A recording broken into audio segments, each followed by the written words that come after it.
오늘은 누가복음 7장을 중심으로 복 있는 인생과 복 없는 인생에 대해서 오늘 주신 말씀 또 보고자 합니다. 누가복음 7장을 전체를 읽어보면요, 여러 인물들이 등장합니다.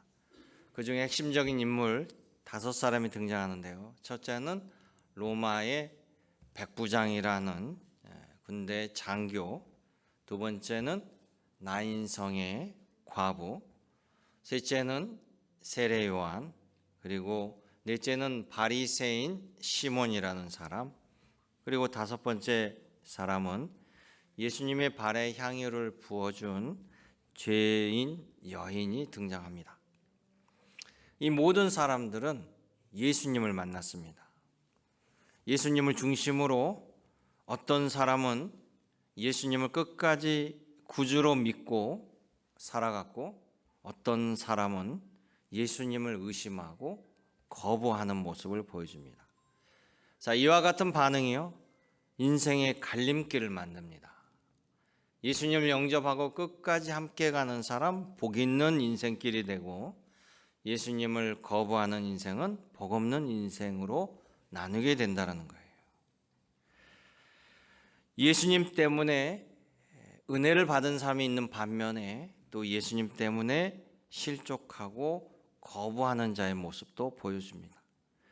여러분, 우리가 좋은 것을 취하여도 그것을 지켜내야만 영원히 내 것이 된다라는 사실이에요. 최근에 베스트셀러 책 중에 보드 세퍼라는 작가가 쓴 멘탈의 연금술이라는 책이 있는데요. 우리 연금술은 우리 평상시에 쓰지 않는 단어라 쉽게 머리에 들어오지 않을 텐데요. 멘탈의 연금술은, 이 연금술은 자체가 모든 것을 다 금으로 바꿔버린다라는 뜻이에요. 그러니까 이 저자는 수십 년 동안 세상에서 가장 성공한 사람들을 만나보고 이렇게 얘기합니다. 승자와 패자의 갈림길에는 핵심은 멘탈이다, 이렇게 얘기해요. 그러면서 인생의 진정한 승자는 단순히 남을 이기는 것이 아니라 어떤 상황에서도 포기하지 않고 끝까지 버티는 자가 승리자다, 이렇게 이야기합니다. 우리 잘 아는 갈라디아서 6장 9절에 말하죠. 너희가 선을 행하다가 낙심하지 말라. 때가 이르면 반드시 이루게 되리라. 우리 성경의 말씀이에요. 또 성경은 그럽니다. 인내는 연단을. 결국 인내는 최종적으로 소망을 이뤄내는 거예요. 참고 견디고 인내하는 것이 결국 버티는 것이죠. 여러분, 우리의 신앙도 마찬가지예요. 유혹과 시련 앞에 넘어지는 것이 실패가 아니라 넘어진 채로 포기하고 주님을 떠나는 것이 진정한 실패가 되는 거예요. 그러기에 예수님은 오늘 본문 7장 23절에 진리를 명확하게 선포하십니다. 누구든지 나로 말미암아 실족하지 아니하는 자는 복이 있도다. 할렐루야. 여러분, 예수님 때문에 걸려 넘어지거나 그분을 떠나거나 거부하는 자가 바로 복 없는 인생이 되는 거고요. 어떤 시련과 역경, 걸림돌에서도 예수님을 붙잡는 자가 결국에는 복 있는 인생이 된다는 말인 것입니다. 그래서 오늘 이 시간 누가복음 7장에 나타난 이 여러 사람들의 인물들의 모습을 통해서 과연 나는 복 있는 삶을 걸어가고 있는지, 아니면 복 없는 인생을 향하여 나아가고 있는지 스스로 되돌아보는 시간이 되기를 주님의 이름으로 당부드립니다. 그래서 첫 번째로 보면요, 복 있는 인생은 예수님의 절대적인 주권을 믿고 끝까지 흔들리지 않는 사람입니다. 누가복음 7장은 그 사람이 로마의 백부장이라고 이야기합니다. 로마의 백부장은요, 로마 사람이죠. 로마의 군 장교인데 로마 제국이 주변 나라들을 다 무너뜨리고 속국을 만들었어요. 그래서 본국에서 이스라엘로 파송해 온 사람입니다. 이 사람이 로마인이었다는 것은 로마의 수많은 신들을 섬겼던 사람이에요. 이 사람이 이스라엘의 갈릴리 호수 근처 가버나움이라는 동네에 주둔하면서 그는 구약의 하나님을 만나게 돼요. 그리고 하나님을 알게 되고 하나님을 믿게 되었습니다. 그뿐만 아니라 그는 예수님에 대한 소문을 들었어요. 그는 구약의 하나님을 믿고 유대인들과 유대교를 위해서 많은 후원을 하고 도와줬죠. 그래서 그에게는 제사장이나 또 바리새인들이나 많은 사람들이 그의 친구가 되었기 때문에 예수님에 대한 소문을 누구보다도 잘 알고 듣고 있었다라는 거예요. 놀랍게도 유대인들은 예수님을 메시아로 믿지 않은 사람들이 더 많았는데 오히려 이 로마 백부장은 예수님을 메시아로 알게 된 것 같아요. 그래서 자신의 하인이 병이 들어 죽게 되자 사람들을 예수님에게 보냅니다. 그리고 요청합니다. 성경에 보면 뭐라고 요청하느냐?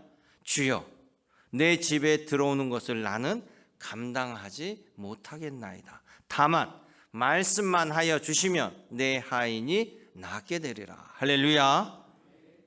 여러분, 이것은 엄청난 고백이에요. 일단 주님이라고 외치는 자체가 놀라운 변화고요. 그는 보지 않고도 믿는 믿음을 보여주신다는 거예요. 주님 말씀만 하시면, 주님이 원하시기만 한다라면 시공을 초월하여서 내 하인의 질병이 고쳐질 줄로 믿습니다. 이것을 고백하는 거예요. 예수님을 단지 만병통치자가 아닌 온 우주의 말씀을 다스리는 하나님으로 인식하고 있다는 것이에요. 그의 그 믿음의 결과가 어떻게 됐습니까? 예수님은 그의 믿음을 감탄합니다. 내가 이스라엘 유대 백성들 가운데 이 유대인들은 몇 천 년 전부터 모세를 통해서 알아온 구약의 말씀을 지키고 하나님을 알아온 그들을 향하여 내가 이 백성 가운데 저 이방인 로마 장교 백부장에 만한 그 믿음을 만나보지 못하였노라. 9절에 극찬하고 있어요. 그러면서 그의 하인은 즉시 낫게 되었습니다. 여러분, 이것이 바로 복 있는 인생이라는 거예요. 반면에 복 없는 인생 49절에 나옵니다. 49절에 보면 한 바리새인 시몬이라는 사람이 자신의 집에 예수님을 초대하였고 예수님에게 직접 말씀을 듣는 그 장면이 나와요. 그런데 그때 그 집에 함께 따라 들어온 여인이 있었어요. 이 여인은 예수님의 소문을 듣고 나왔는데 성경에 보면 회개의 눈물을 흘리고 옵니다. 눈물을 주님 앞에 펑펑 흘리며 이 죄인 여인은 예수님 앞에 나올 때 예수님은 그에게 내 죄를 사함받았느니라 라고 용서해 주세요. 바로 그런 그때 하나님과 율법을 가장 잘 아는 바리새파 시몬과 그의 집에 온 동료들이 수군거립니다. 도대체 이 자가 누구 간디에 죄를 사하는가? 그들은 예수님이 죄 사하는 권위를 인정하지 아니하고 오히려 예수님의 죄 사함 권위를 바라보고 실족하는 거예요. 감히 네가 뭔데 하나님의 고유 권한인 죄 사함을 선포하느냐라고 따진다라는 거죠. 하나님의 고유 권한을 너가 행사했다는 그 말 자체가 그는 예수님을 성자 하나님으로 믿지 못한 결과였어요. 즉 예수님을 자신의 집에 모셔놓고도 주님인지 알지 못하고 거부하고 구원의 복을 쫓아버리는 거예요. 이렇게 예수님을 아는 자와 예수님을 몰라보는 자의 그 끝은 완전히 다르다는 사실이에요. 여러분도 믿음이 흔들릴 때가 언제입니까? 바로 눈에 보이지 않을 때, 내 손에 잡히지 않을 때입니다. 그러나 예수님 우리에게 분명히 말씀하셨죠. 보지 않고 믿는 자가 복되도다. 복 있는 성도는요, 눈에 보이지 않아도 백부장처럼 오늘도 살아계신 하나님이 우리의 기도를 들으시고 역사하시고 주님 말씀만 하소서, 주님 내 기도대로 주님께서 들으시고 가장 좋은 때 주님께서 역사하신 것을 온전히 받겠나이다. 주님을 끝까지 신뢰하는 자가 복 있는 자라는 사실을 기억하시기 원합니다. 여러분, 구약에 보면 하나님의 위대한 선지자 엘리야 선지자는요, 가장 고난과 고통을 많이 당합니다. 그것도 자신의 나라에서 하나님의 말씀을 대언한 선지자가 이렇게 핍박받은 사람 별로 없을 거예요. 그런데 엘리야 선지자가 핍박받는 이유는 그 당시에 이스라엘의 왕이 하나님을 버리고 바알신을 섬기는 아합 왕과 이세벨 왕이었어요. 그런데 이 바알신은요, 농사를 주관하고 비를 주관하는 신입니다. 그래서 이 왕이 바알신을 섬기니까 대신들도 따라가고요. 모든 게 바뀌어요. 여러분, 우리가 보잖아요. 대통령 한 사람 바뀌면 모든 것이 바뀌는 거. 마찬가지로 이 바알신을 섬기는 아합 왕 때문에 결국 하나님이 누가 참신인가 봐라 그러면서 3년 6개월 동안 비를 내려주지 않아요. 그러니 이스라엘 백성들이 생각할 때는 뭡니까? 비를 주관한다는 바알신을 이렇게 왕이 섬기는데 비가 안 와요. 그런데 고통은 누가 받습니까? 백성들이 고통받는 거죠.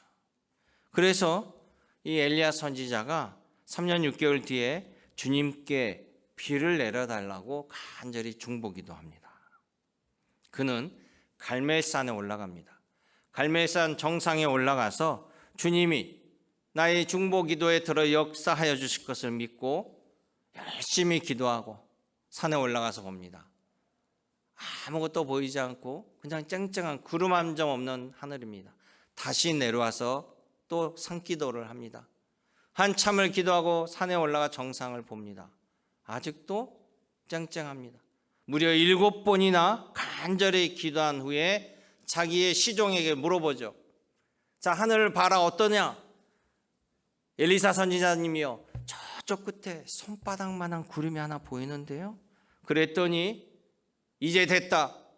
너는 당장 가서 아합 왕에게 하나님께서 비를 내리실 거라고 전해라. 할렐루야.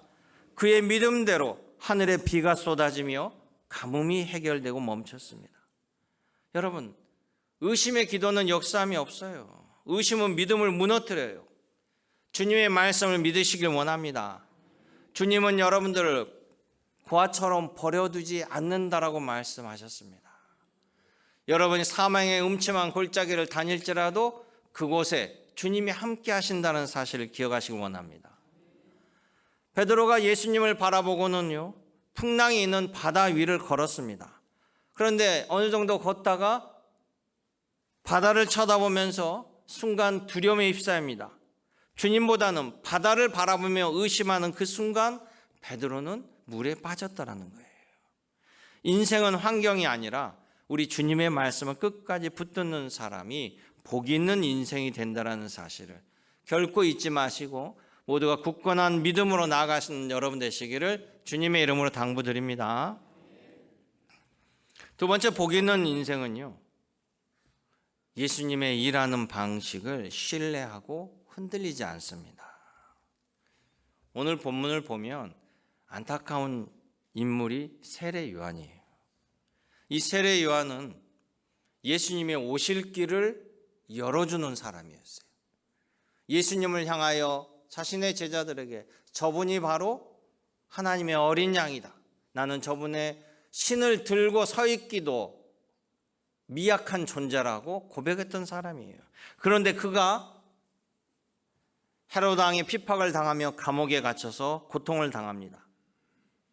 그러면서 흔들리기 시작해요. 자기 제자에게 예수님에게 보냅니다. 그리고 예수님에게 묻습니다.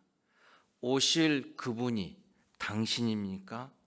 아니면 우리가 다른 분을 기다려야 합니까? 이게 19절의 말씀. 이게 뭐죠? 예수님, 당신이 메시아가 맞나요? 아니면 진짜 메시아는 아직 안 오셨고 우리가 더 기다려야 하나요? 세례 요한이 왜 이렇게 말을 했을까요? 세례 요한은 자신이 기대한 메시아는요, 하늘의 능력을 가지고 오셔서 힘과 무력으로 이 로마 제국을 뒤집어 엎는 심판주였어요. 그런데 예수님을 보니까 예수님은 나인성의 과부의 그 죽은 아들을 살려주고 나인성의 과부의 눈물을 해결해주고 병자를 고치시고 가난한 자들의 친구가 되어주시고 복음을 나누고 계셨다라는 거예요. 여기에 세례 요한의 멘탈이 흔들립니다. 내가 기대했던 방식이 아니라는 거죠. 자신이 기대했던 방식과 예수님이 하신 모든 일들이 다르자 그는 감옥에서 잠시 실족하고 자빠진 거예요. 2016년에 북한에 들어갔던 케네스 배라고 하는 선교사님이 계셔요. 한국인입니다. 한국인 이름으로 배준호 선교사님. 북한에 들어갔다가 북한에 억류되고 북한 감옥에 갑니다. 노동교화소에 735일간 억류되면서 하루에 10시간 강도 높은 강제 노동을 당합니다. 너무나 힘들고 너무나 고통스러우니까 이 선교사님이 그 북한 교화소에서 원망이 올라옵니다. 왜 하나님은 나를 이곳에서 건져주지 아니하실까? 왜 하나님은 나를 이곳에 버려두셨을까? 의심이 들면서 본인 스스로 실족할 뻔했다고 해요. 바로 세례 요한도 감옥에서 느꼈던 그 절망입니다. 배 선교사님은 하나님의 일하시는 방식을 이해할 수 없었어요. 그래서 마음을 가다듬고 말씀을 보기로 다시 마음을 바꿉니다. 그래서 북한 교화소에서 그렇게 강제 노동당하며 고통 속에서도 성경을 30번 이상 읽자 어느 틈엔가 하나님의 뜻이 자기에게 보여집니다. 아, 이곳은 나를 죽이려고 보낸 것이 아니라 나를 정금같이 단련하시는 하나님의 연단의 장소였구나. 이것을 깨달을 즈음에 그는 억류에서 풀려나게 돼요. 그리고 배 선교사님은 고백합니다. 내가 얻은 깨달음은 내 생각보다 하나님은 훨씬 크고 위대하신 분이고 내 생각은 전혀 하나님의 생각에 미치지 못한다는 깨달음이었어요. 여러분, 세례 요한도 한때 의심하고 흔들립니다. 그래서 제자들을 보내잖아요. 제자들을 묻는 말 속에 당신이 오실 그분입니까? 아니면 다른 분을 기다려야 합니까? 이게 뭡니까?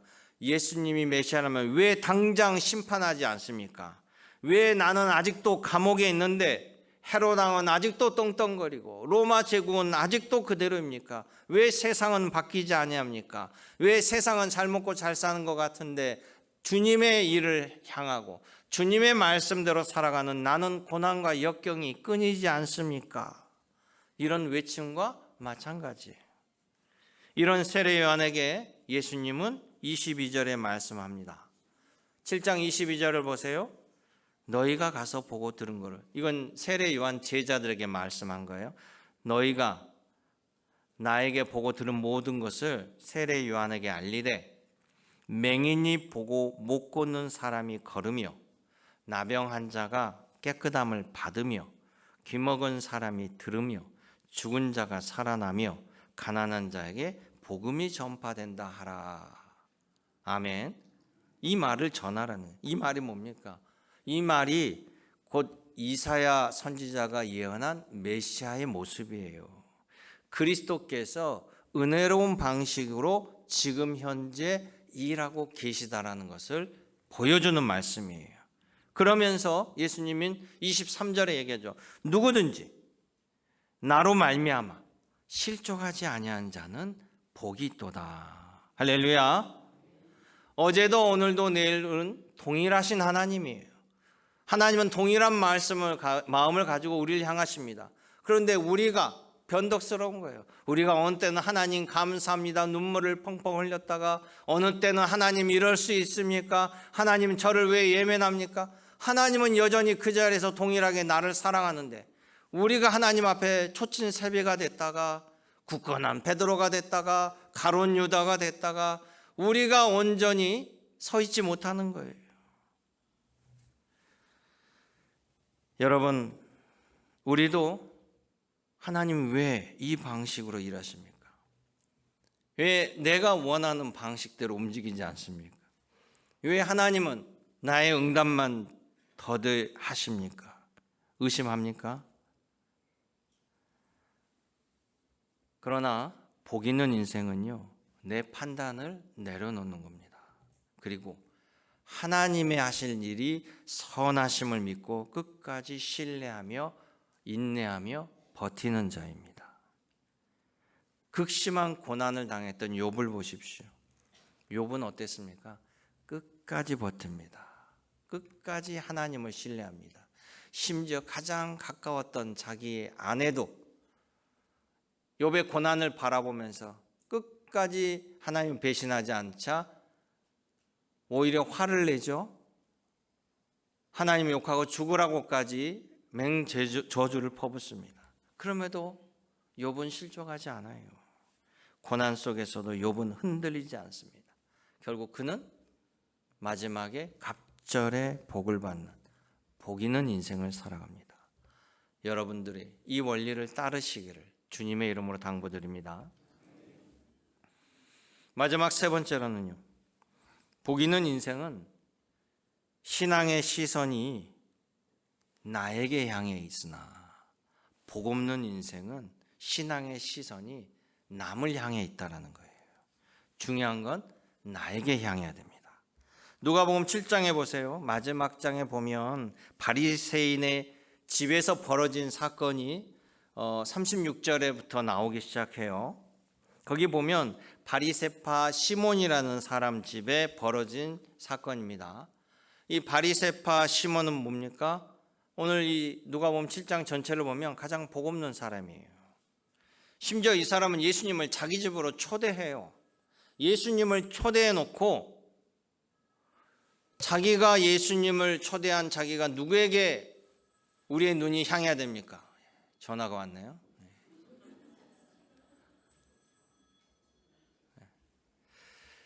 그의 온 시선이요, 자신이 초대한 예수님이 아니라, 복 주실 예수님을 바라보는 것이 아니라 예수님에게 은혜를 좀 받고자 눈물을 흘리고 들어온 그 여인에게 꽂혀 있어요. 이 여인은 당시에 죄 지은 여인이라고 성경에 나옵니다. 그런데 이 여인이 향유를 가지고 와가지고 예수님 앞에 눈물을 펑펑 흘리면서, 자기의 눈물이 하도 많이 흘리니까 자기 눈물이 예수님 발등으로 떨어지는 거야, 앞으로. 그래서 자기 머리로 막 닦으면서 발에 향유를 부어드립니다. 그 모습을 보면서 옆에서 바리새파 시몬이 눈에 도끼 눈을 뜨며 쳐다봅니다. 예수님이 만일 선지자라면, 하나님의 종이라면, 하나님의 아들이라면 자기를 만지는 이 여자가 큰 죄를 지은 여인인 줄 알았을 텐데 어떻게 이 여인을 물리치지도 않고 이 여인의 모든 것을 다 받아주냐는 거예요. 그러니 역으로 예수님이 그리스도가 아니네 라고 정죄합니다. 시몬에게는요, 그가 가진 율법이나 지식이나 신앙이 비판의 도구였어요. 다른 사람을 정죄하고 다른 사람의 허물을 찾아내는 데 쓰여지는 엑스레이가 됐던 거예요. 저 여자는 죄인이야. 저 죄인과 함께하는 예수는 선지자가 아니야. 그의 신앙은 남을 정죄하고 판단하는데 모든 걸 쏟아버려요. 남을 바라보는데 모든 것을 쏟아버리니까 정작 구원자이신 예수님을 제대로 바라보지 못하고 예수님을 놓쳐버려요. 여러분, 이것이 남을 향한 신앙의 비극입니다. 제발 예수님을 보고 내 자신을 돌아봐야만 내가 변화가 된다는 거예요. 나의 변화를 이루는 신앙인들이 되기를 원합니다. 여러분이 주님께 은혜 받고 여러분이 주님께 잘 되려고 왔지 남을 비난하고 비판하려고 주님 앞에 온 것이 아니라는 사실이에요. 그런데 이 여인을 보십시오. 이 여인은 그 당시 이미 죄인이라고 낙인 찍힌 여인이에요. 그러니 수많은 사람들의 손가락질하고 수많은 사람들 앞에 나설 수 없는 여인이에요. 그런데 이 여인은 수많은 시선을 뚫고 예수님 앞에 나옵니다. 그 집 주인 시몬이 자기를 어떻게 보는지, 그 집 친구들의 바리새파들이 자신에게 어떻게 손가락질하는지 관심 없어요. 오직 그녀의 시선은 예수님, 그분 앞에 고정되어 있습니다. 그리고 그분 앞에 눈물을 흘리며 회개합니다. 예수님이 나를 용서해 주실 것으로, 예수님이 나를 맞아 주실 것으로, 이런 나를 예수님이 은혜로 맞이해 주실 것을 믿고 나온 여인이에요. 여러분, 이것이 나를 향한 신앙의 모습이에요. 오늘 여러분들의 신앙의 모습은, 신앙의 눈은 어디를 향해 있습니까? 예수님은 남을 정죄하는 이 바리새파 시몬을 책망하셨어요. 41절에 보면. 그런데 자신을 바라보고 엎드린 여인에게는 뭐라고 합니까? 모두가 다 터부시하는 그 여인에게 너의 믿음이 너를 구원하였으니 평안히 가라. 할렐루야. 여러분, 이 자리에 은혜 받으러 나온 줄로 믿습니다. 주님께 은혜 받을 행동을 보여야 될 줄로 믿습니다. 나를 고치지 아니하고요, 남의 티를 지적하기만 한다면 우리는 언제 예수님께 엎드려서 내 죄를 고백하고 내 죄가 은혜의 통로가, 내 죄가 사라지고 내가 은혜의 통로가 되겠습니까? 내 죄를 마주하긴 할까요? 이사야 선지자는 구약의 66절이나 되는 방대한 하나님께 받은 말씀을 기록했는데요. 이 이사야는 주님을 만나자 성경에 보면요, 바로 엎드리면서 화로다. 나는 망하게 되었도다. 나 입술이 부정한 사람이요, 나는 입술이 부정한 백성 중에 한 사람입니다 라고 참여하고 회개하며 엎드려요. 그런 이사야를 하나님께서 귀히 보시고 그의 죄를 사하시고 그를 하나님의 귀한 사명자로 들어서 주신다라는 사실이에요. 사랑하는 성도 여러분, 여러분 모두가 주님 앞에 나와 있습니다. 어떤 분은 백부장처럼 보이지 않아도 주의 말씀을 굳건히 믿고 서 있는 반석 같은 믿음을 가지고 계시고요, 어떤 분은 열심히 주를 위해 살아왔지만 세례 요한처럼 기도의 응답이 더디고 내 기대와 현실은 다른 것을 가지고 정말 하나님이 나의 기도를 들으실까 흔들리고 있을지도 모릅니다. 그리고 오늘 우리는 이 바리새파 시몬과 죄된 여인 그 갈림길에 서 있는 줄도 몰라요. 오늘 교회 와서 서로 은혜의 눈으로 서로를 바라보기를 원합니다. 복이는 인생길이 되기를 원합니다. 예수님이 다시금 우리에게 말씀합니다. 누구든지 나로 말미암아 실족하지 아니하는 자는 복이 있도다. 예수님의 하신 일에, 하실 일에, 또 행하신 일에 실족하지 않은 여러분 되기를 원합니다. 예수님의 일하시는 방식에 여러분 실족하지 않길 바랍니다. 예수님의 방식, 하나님의 방식이 여러분들에게 의심이 들 수 있으나 예수님을 떠나지 않기를 원합니다. 마지막 순간까지도 예수님을 붙잡는 자가 복 있는 인생이에요. 이 복이 저와 여러분 삶에 영원토록 함께 하시기를 주님의 이름으로 간절히 축원합니다. 은혜롭고 자비로우신 아버지 하나님, 오늘도 우리를 주의 존전에 부르시며 아버지 하나님의 사랑의 마음을 듣게 하여 주심을 감사드립니다. 우리들의 모든 것을 아시는 주 하나님, 때로는 우리에게 인내와 연단과 시련을 통해서 우리를 더 귀하게 정금처럼 쓰실 줄로 믿습니다. 아버지 하나님의 선하신 뜻을 바라보며 묵묵히 주님과 함께 동행하는 인생길 살아가는 저희들 되게 하여 주시옵시고, 한 주간 살아가는데 오늘 말씀에 큰 힘이 되게 하여 주시옵소서. 언제나 함께 하신 예수님의 이름으로 기도드리옵나이다. 아멘.